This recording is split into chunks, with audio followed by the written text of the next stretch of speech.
Sir, இந்த hydro carbon சோதனை கிணறுகள் அமைக்க ஓஎன்ஜிசி நிறுவனத்திற்கு அனுமதி கொடுக்க கூடாது அப்படின்னு சொல்லிட்டு நீங்க ஒரு புகார் மனு ஒன்று கொடுத்துருக்கிறீங்க. உங்க புகார் மனு புவியியல் மற்றும் சுரங்கத்துறைக்கு மாற்றமும் செய்யப்பட்டிருக்கிறது. அது என்ன புகார் மனு, எதனால் அனுப்புனீங்க, என்ன டீட்டெயில்னு கொஞ்சம் விரிவாக சொல்ல முடியுமா சார்? தாராளமா சொல்லலாம். கொஞ்சம் சவுண்ட் வச்சிருங்க சார், பேசலாம் சார். இந்தியாவில் பெரும் லாபத்தை ஈட்டக்கூடிய பொதுத்துறை நிறுவனமான சரி ஓஎன்சிசி நிறுவனம் கடந்த 30/10/2023 அன்று தமிழ்நாடு சுற்றுச்சூழல் மதிப்பீட்டு தாக்கல் ஆணையத்தில் ராமநாதபுரம் மாவட்டத்தில் 20 ஹைட்ரோ கார்பன் சோதனை கிணறுகள், இந்த செய்தி அனைத்து தளங்களிலும் பகிரப்பட்டு ராமநாதபுரம் மாவட்டத்தில் ஹைட்ரோ கார்பன் கிணறுகள் அமைக்கக்கூடாது என்று பொதுமக்கள், மாணவர்கள், மீனவர்கள், உழவர்கள், அனைத்து தரப்பு மக்களும் போராடினோம். போராட்டத்தோடு நாங்கள் மாவட்ட ஆட்சித்தலைவர், தமிழ்நாடு முதலமைச்சர், சுற்றுச்சூழல் மதிப்பீட்டு தாக்கல் ஆணையம், தேசிய பசுமை தீர்ப்பாயம் அனைவருக்கும் நாங்கள் ராமநாதபுரம் மாவட்டத்தில் நீங்க இந்த ஹைட்ரோ கார்பன் திட்டத்தை நடைமுறைப்படுத்தக்கூடாது, கிணறுகள் அமைக்கக்கூடாது என்று நாங்கள் ஒரு கோரிக்கை வைத்தோம். அந்த 2023 அதோட இந்த விஷயத்தை அப்படி கிடப்பில போட்டுட்டு நேற்றைய தினம் திடீர்னு ஆணையம் அனுமதி அளித்தா ஒரு செய்தி வந்தவன ஒட்டுமொத்த ராமநாதபுரம் மாவட்டம் மட்டுமல்ல, ஒட்டுமொத்த தமிழகமே ஒரு பெரிய அதிர்ச்சிக்கு உள்ளாயிருச்சு. ஏற்கனவே இந்த திட்டம், அந்த ஹைட்ரோ கார்பன் திட்டம் காவிரி படுகையில அந்த விளைநிலங்களையும் வேளாண் நிலங்களையும் மாசுபடுத்திருச்சு, நாசப்படுத்திருச்சுன்னு சொல்லிதான் அந்த திட்டத்தை அங்க இருந்து அப்புறப்படுத்தினாங்க. அந்த திட்டத்தை தடை பண்ணாங்க. காவிரி படுகையிலிருந்து தடை செய்யப்பட்ட திட்டத்தை ராமநாதபுரம் மாவட்டத்துல நடைமுறைப்படுத்தணும்னு சொல்லிட்டு மத்திய அரசாங்கத்துடைய கட்டுப்பாட்டில் இருக்கிற ஓஎன்ஜிசி நிறுவனமும் அதற்கு இப்போது ஒத்துவதும் விதமாக தமிழ்நாடு அரசாங்கத்தினுடைய சுற்றுச்சூழல் மதிப்பீட்டு தாக்க ஆணையமும் அனுமதி வழங்கி இருப்பது பெரும் கண்டனத்திற்கும் வருத்தத்திற்குரிய செயலாகும். ராமநாதபுரம் மாவட்டம் ஏதோ இந்த சமூக ஊடகங்களில் பொதுவெளியில் பரப்பப்படுவது போன்ற பாலைவன பிரதேசம் எல்லாம் இல்ல.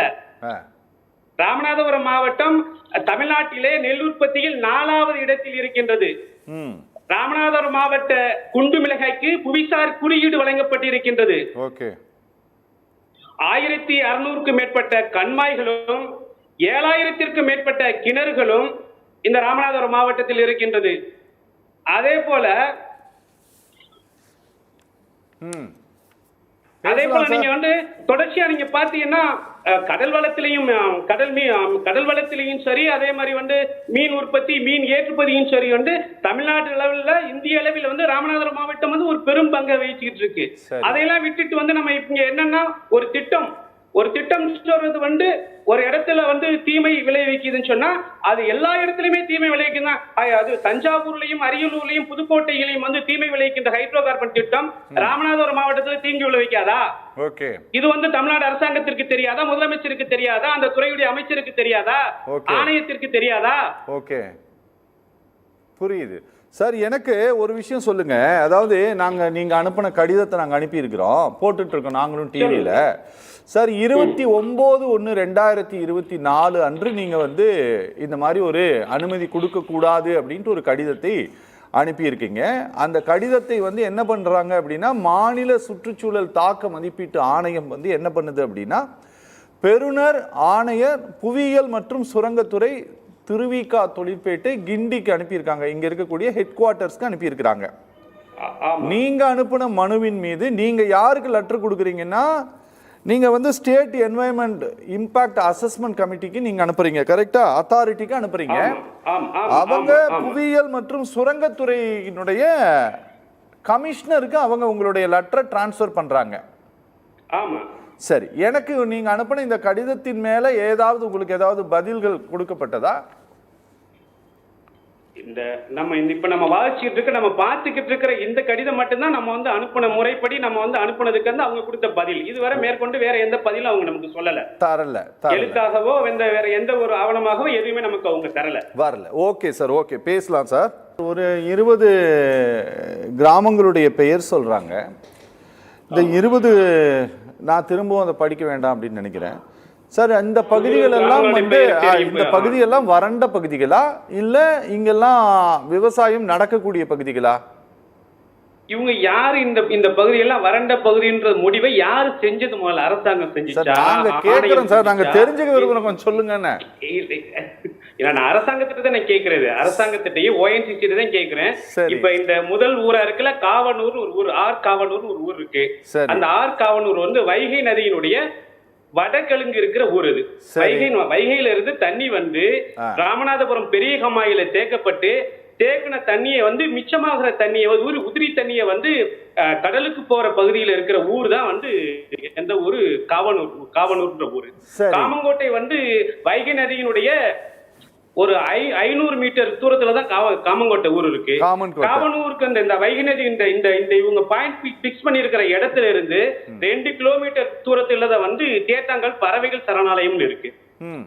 இவங்க எந்தெந்த இடத்தை எல்லாம் வந்து இப்ப வந்து சொல்றாங்கல்ல, எந்தெந்த ஊர்? காவனூர், காமங்கோட்டை, திருவயல், நல்லிருக்கை, பேய்க்குளம், பனையடியந்தல், இப்படி எந்தெந்த ஊர்லாம் சொல்றாங்களோ அத்தனை ஊருமே வளமான பகுதிகள்ங்க.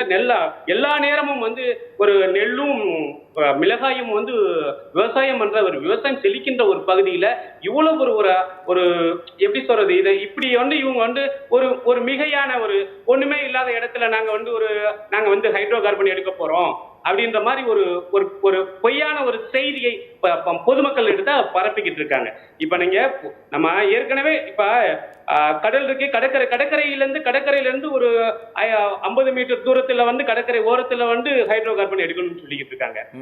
அப்போ ஒட்டுமொத்தமா ராமநாதபுரம் மாவட்டத்தில் இருக்கிற 4/3 பங்கு இடத்தை வந்து இந்த ஹைட்ரோ கார்பன் சோதனைக்காக வந்து இடங்களை வந்து அரசாங்கம் வந்து தேர்வு பண்ணி வச்சிருக்காங்க.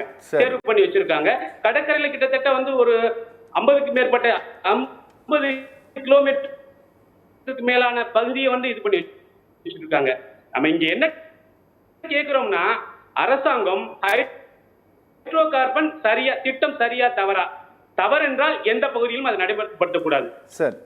தமிழ்நாடு அரசாங்கம் என்ன செய்யுதுன்னா, மத்திய அரசாங்கம் ஒரு விஷயத்தை வந்து ஒரு திட்டத்தை, நாத்தகார திட்டத்தை, ஒரு மக்கள் விரோத திட்டத்தை, மக்களுக்கு எதிரான ஹைட்ரோ கார்பன் தேனியில வந்து நீட்டினோம், மதுரையில வந்து டங்ஸ்டன், இப்படி மக்கள் ஒவ்வொரு முறையும் ஒவ்வொரு பிரச்சனைகளுக்கும் போராடித்தான் தங்களுடைய இருப்பை, வாழ்வாதாரத்தை தக்க வைக்கின்ற ஒரு நிலையை வந்து இப்ப தமிழ்நாட்டுல வந்து அழகர்சாமி பாண்டியன் சார் இந்த எல்லா இடத்துலயும் இவர்கள் கிணறுகள் அமைக்க போறாங்க அப்படின்னா, இப்போ வந்து இந்த எல்லா இடமும் அரசாங்கத்துக்கு சொந்தமா இல்ல தனியார் நிலத்தையும் அவங்க வாங்கியிருக்காங்களா? ஏதாவது அரசாங்கத்துக்கு சொந்தம் ஒரு 5 சென்ட் கூட அல்ல, எல்லாமே வந்து பட்டா நிலங்கள், விவசாயிகளுடைய இடங்கள்.